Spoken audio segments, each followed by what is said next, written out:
How to allow third-party cookies on iPhone.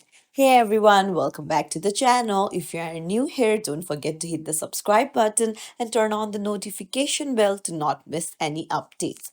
So to allow third-party cookies on your iPhone, you'll need to go to settings and then scroll down, tap on apps, and then on the search bar, search for Safari. Tap on it and then scroll down and you will find the advanced option at the very bottom. Tap on it and then you can see block all cookies option. So if you toggle it on, then it will block all the cookies. So if you want to allow the cookies, you'll have to toggle it off. And that's it. It's as simple as that. If you found this tutorial helpful, don't forget to like and subscribe to our channel for more tips and tricks. Thank you for watching.